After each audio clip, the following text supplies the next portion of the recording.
Fillimisht bëhet verifikimi i matrikulave, a përputhet me dokumentacionin cilin e posedojmë ne.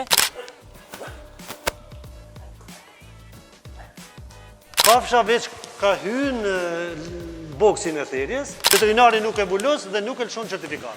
Unë nuk guxon të filloj therja pa u rregullu të gjitha pajisjet. Nga dera hyrëse, fillimisht futja e makinave me ngarkesë të kafshëve futet në desbarierën. Barierën për dezinfektim të automjeteve.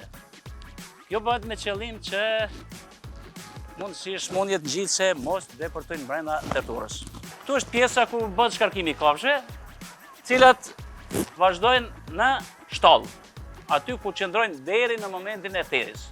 Si inspektor i autorizuar, përgjegjësia jonë është që të bëhet kontrolli i kafshës mbi gjendjen shëndetësore të saj, a plotëson kriteret për therje apo jo.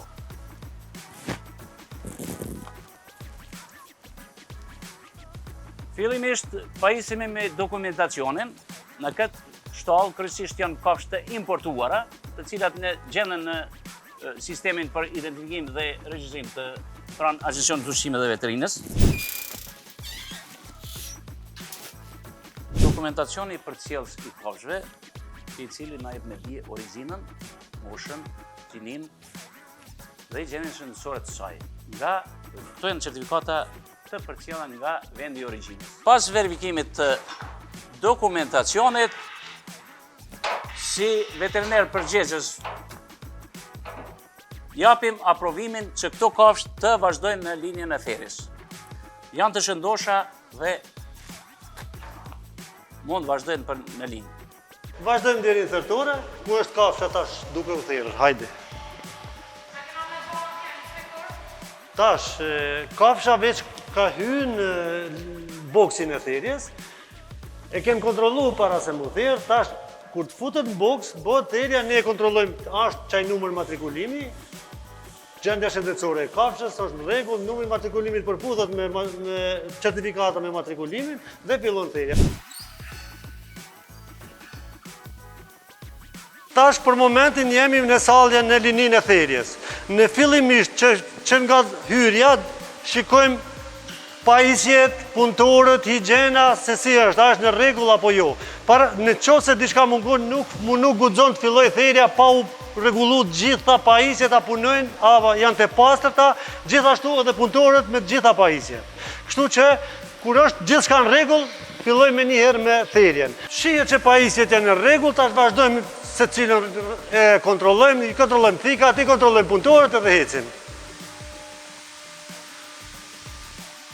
Pajisjet janë pastra, punëtorët janë me uniform, punëtorët i kanë gjitha pajisjet dhe shihet që mund të fillojmë me therjen e kafshës dhe inspektimin e therjes. Kjo pjesa atje ku shifet, është pjesa e papastër ku bëhet rullosja dhe çgjaksimi i kafshës. Atje heken pjesët që nuk konsumohen, nuk janë për konsum, sidomos thundrat, dëbrinjt, edhe lëkura, gjitha, është kjo pjesë. Që nga këtu fillon pjesa e cila është e pastër dhe mishi kontrollohet për konsumohet nga konsumatorët. Kjo është kafsha që është therrur. Dhe tash fillojmë me procedurën e kontrollit të organeve dhe të mishit. Gjatë kontrollit të organeve, mund me vrejtë se si ka qenë kafsha dhe si është tash. Për me dhënë dritën jeshile të kafshës, duhet kontrollohen organet veç e veç. Mushkëria, melqia, zemra, shpretka, gjitha nyjet limfatike kontrollohen për dhënien e lejes për konsum të këtij produkti, këtij mishit, kësaj karkase. Pasi se është kryer tash e gjithë procedura ka mbaruar për kontrollin e kokës, organeve dhe karkasës, unë tash e jap lejen për qarkullim dhe për konsum të kësaj karkasës e këtij produkti.